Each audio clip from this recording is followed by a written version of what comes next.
আসসালামু আলাইকুম। 212 এই সংখ্যাটাই কি শেষ পর্যন্ত বিএনপির জন্য কাল হয়ে দাঁড়াবে? কারণ হলো 212 হলো এই সংখ্যাটা গত নির্বাচনে বিএনপি 212টা আসন পেয়েছে। এখানে 1/3 মেজরিটি পেয়ে গেছে। এখন যা ইচ্ছা তা আইন প্রণয়ন করতে পারবে বিএনপি চাইলে, এবং যেটা ইচ্ছা সেটা বাদ দিয়ে দিতে পারবে সংবিধান থেকে।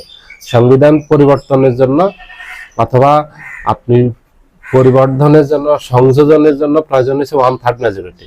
1/3 হলো 300 আসন আমাদের দেশে জাতীয় সংসদে। 300 আসনের ভিতরে যদি আপনি 200 আসন পান তাহলে 1/3। তো 1/3 এর থেকে বেশি পেয়েছে, 212টা আসন পেয়ে গেছে। এখন যা ইচ্ছা তাই করতে পারবে, সংবিধানকে ইচ্ছা মতো কাটাছেড়া করতে পারবে, ইচ্ছা মতো এটা সংশোধন করতে পারবে, ইচ্ছা মতো। এই যে তত্ত্বাবধায়ক সরকারের সময়, ডক্টর ইউনূসের সরকারের সময় যে 133টা অধ্যাদেশ জারি করছে, এগুলি চাইলে সবগুলি বাতিল করে দিতে পারবে, আবার চাইলে সবগুলিকে সংসদে পাশ করে আইনে পরিণত করতে পারবে।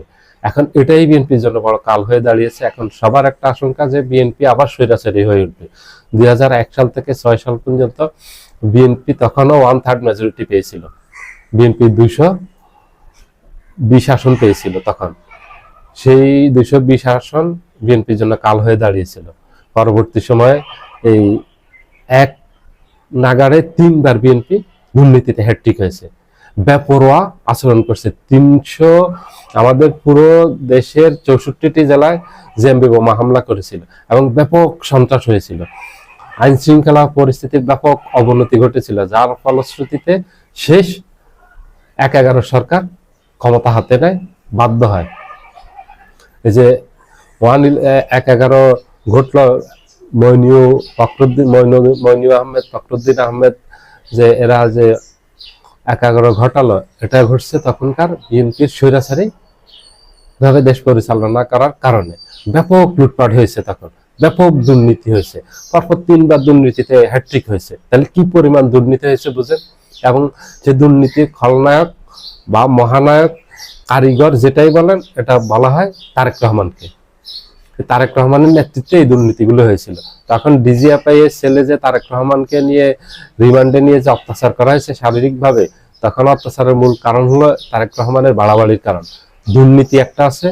দ্বিতীয় হলো তারেক রহমান তখন কোনো সরকারি পদে ছিলেন না, তারেক রহমান কোনো সরকারি প্রতিনিধিও ছিলেন না, এমপিও হননি, মন্ত্রীও হননি, কিন্তু উনি ঠিক সমান্তরাল আরেকটা সরকার পরিচালনা করতেন। উনি হাওয়া ভবন থেকে দেশ পরিচালনা করতেন, উনি আরেক প্রধানমন্ত্রী ছিলেন। প্রশাসনে 2 জনের নির্দেশ পালন করার, একটা বেগম খালেদা জিয়া, একটা তারেক রহমান। তারেক রহমানটা ছিল পুরো অবৈধ। তারেক রহমান সেনাবাহিনীর উপর ছড়ি ঘুরাতেন, প্রশাসনের উপর ছড়ি ঘুরাতেন, দলের সিনিয়র নেতৃবৃন্দের উপর ছড়ি ঘুরাতেন, কাউকে মানতেন না, কাউকে সম্মান করতেন না। সরি, তারেক রহমানের এই একরকমের কারণে তখন 1/11 ঘটে, এবং এই ক্ষমতার অপব্যবহারের কারণে 1/11 ঘটে। এই যে তখন বিএনপি স্বৈরাচারী হতে পেরেছে একেবারে এই 1/3 মেজরিটি পাওয়ার কারণে। এবারও বিএনপি আবার 1/3 মেজরিটি পেয়েছে। এখন এই পাওয়ার কারণে সবার একটা আশঙ্কা হয়েছে যে বিএনপি আবার ঠিক 2001 সালের শাসন ব্যবস্থায় ফিরে যাবে। কারণ তার মাঝে বিএনপি যে আবার স্বৈরাচারী হয়ে উঠবে, শেখ হাসিনার মতো ভয়ঙ্কর হয়ে উঠবে, এটার অনেকগুলি লক্ষণ গত 1.5 মাসে মানুষ লক্ষ্য করছে। প্রথমত হলো বিএনপি নির্বাচনের আগে বলছে যে সকল সংস্কার করবে, জুলাই সনদ বাস্তবায়ন করবে, গণভোটের পক্ষে ছিল। কিন্তু নির্বাচিত হওয়ার পর বিএনপি একদম প্রথম দিনে যেটা গাদ্দারি করে জাতির সাথে, সেটা হলো সংবিধান সংস্কার পরিষদের সদস্য হিসেবে শপথ গ্রহণ করেনি। কিন্তু নির্বাচনের আগে কথা ছিল 2টা শপথ নেবে। জামাত, এনসিপি সহ, বাংলাদেশ খেলাফত মজলিস সহ অন্যরা 2টা শপথ নিয়েছে, কিন্তু বিএনপি শুধু সংসদ সদস্য হিসেবে শপথ নিয়েছে, আর সংবিধান সংস্কার পরিষদের সদস্য হিসেবে শপথ নেয়নি। এখন বিএনপি সেখান থেকে বেরিয়ে এসে বলতেছে সংবিধান সংস্কার হবে না, সংবিধান সংশোধন হবে। সংশোধন কেউ চাইনি। 24-এর 5 আগস্টের বিপ্লব সংশোধনের জন্য হয়নি, সংবিধান সংস্কার করার জন্য হয়েছে। কারণ সংবিধান সংস্কার করলে তাইলে আর কোনো ফেসিবাদী ব্যবস্থা কায়েম করতে পারবে না কেউ। কেউ স্বৈরাচারী হয়ে উঠতে পারবে না, চাইলে কেউ দেশে গুম খুন ক্রস ফায়ার এগুলি আবার করতে পারবে না, চাইলে এই যে জুডিশিয়াল এক্সট্রা জুডিশিয়াল কিলিং যেগুলি আছে এগুলি করতে পারবে না, এগুলি সব বন্ধ হয়ে যাবে। দ্বিতীয় হলো বিএনপি গণভোট এখন মানে না, যে বিএনপি তারেক জিয়া সহ বিএনপির নেতৃবৃন্দর সকল বক্তব্য দেখবেন গণভোটের পক্ষে ছিল, সেই বিএনপি এখন গণভোটকে বাতিল করে দিচ্ছে, বাতিল করে দিয়েছে। জামায়াতের আমির স্ট্রংলি গত কয়েকদিন থেকে বলে যাচ্ছেন যে আমরা গণভোটের এই সংসদে এবং সংসদের বাইরে, আজকেও জাতীয় প্রেস ক্লাবে জাগপার প্রতিষ্ঠা বার্ষিকী উপলক্ষে সেখানেও বক্তব্য রেখে বলছেন খুব কঠোর ভাষায় এবং খুব কঠিন হুঙ্কার দিয়েছেন যে আমরা গণভোটের বাস্তবায়ন করেই ছাড়বো, এটা আমরা এটা থেকে পিছপা হব না। কারণ অতীতে বিএনপি 1996 সালে 91 থেকে 96 পর্যন্ত বিএনপি তত্ত্বাবধায়ক সরকার ব্যবস্থা বাতিল করে দিয়েছিল, তখন এই জামাত আওয়ামী লীগ সহ একসাথে আন্দোলন করে তত্ত্বাবধায়ক সরকার ব্যবস্থার দাবি পূরণ করে তারপরে রাজপথ থেকে গেছে, উনি এটা উল্লেখ করছেন। এবং এই গণভোটের রায় এটা বাস্তবায়ন করে তারপরে ছাড়বেন রাজপথে, সংসদেও বিএনপিকে প্রতিহত করবেন এবং রাজপথে ওনারা আন্দোলন গড়ে তুলবেন। এবং ইতিমধ্যে আমাদের দেশে অনেক সমাজকর্মী বুদ্ধিজীবী এবং ওনারা এটার সাথে যুক্ত হয়েছেন। গতকালকে শহীদুল আলম আলোকচিত্রী, শেখ হাসিনার সময় ওনাকেও গুম করা হয়েছিল, ওনার উপর অনেক নির্যাতন করা হয়েছিল, ওনাকে রিমান্ডে নিয়ে উনি বক্তব্য দিয়েছেন যে খুব কঠোর ভাষায় যে শেখ হাসিনাকে আমরা,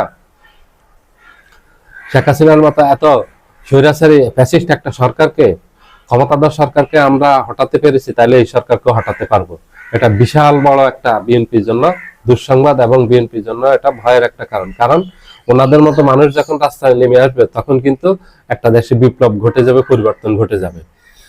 এই ওনাদের মতো মানুষরা যখন রাস্তায় নেমেছেন তখন ঠিকই দেশে থেকে দেশ ছেড়ে পালিয়ে যেতে বাধ্য হয়েছে শেখ হাসিনা এবং আওয়ামী লীগ। ধীরে ধীরে সবাই সরব হচ্ছেন।